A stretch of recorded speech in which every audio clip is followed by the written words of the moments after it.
The first day of this month, Rosh Chodesh Cheshvan, there are 2 days of Rosh Chodesh, but we're referring to the first day of the lunar month of Scorpio, is the most powerful, singular, energy, intelligent day of the year.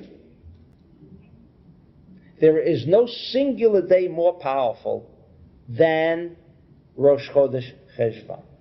In other words, is that a good day to start things? There is no better day. Can you start? What about Yom Kippur? Is that more powerful? Yes and no. What do I mean by yes and no?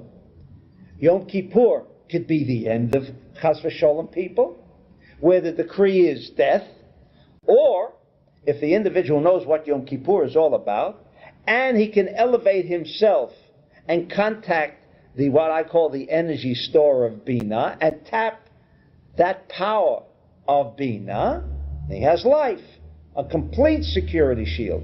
But it depends on what?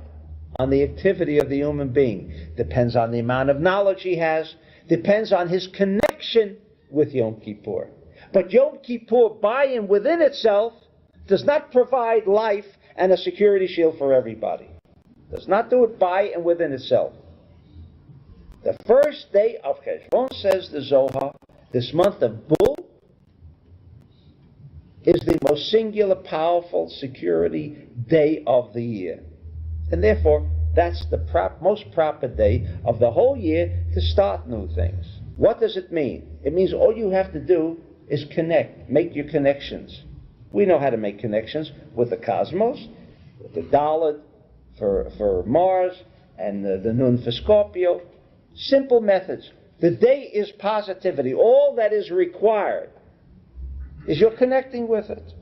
That's all. Nothing more. And that day is the most powerful, positive day of the year. Again, does not conflict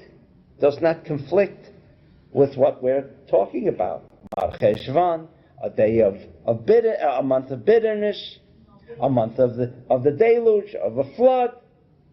But let us remember, do you know when the flood began? What day of the month? The 17th day of the month. Now you know what 17 means. Also a coded message. A coded message. 17 means tov, good. Now how do we reconcile good? How do we reconcile good with the beginning of the deluge, with the beginning of the flood? It's an apparent contradiction or an apparent paradox. How do you reconcile both ideas? When were the tablets shattered? On the 17th day of Tammuz, when Moses came down from the mount. When did the beginning of the temple, the beginning of the destruction of the temple begin?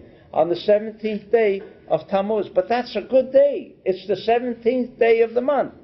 How does destruction begin? Whether it was the destruction of the temple or destruction of the world. How does it begin on the 17th day?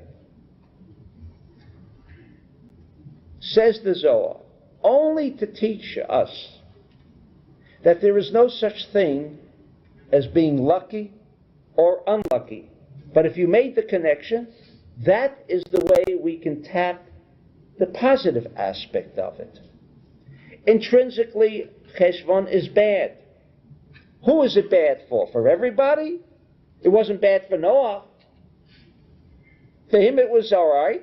This whole reading of Noah, again, is not to tell us a story.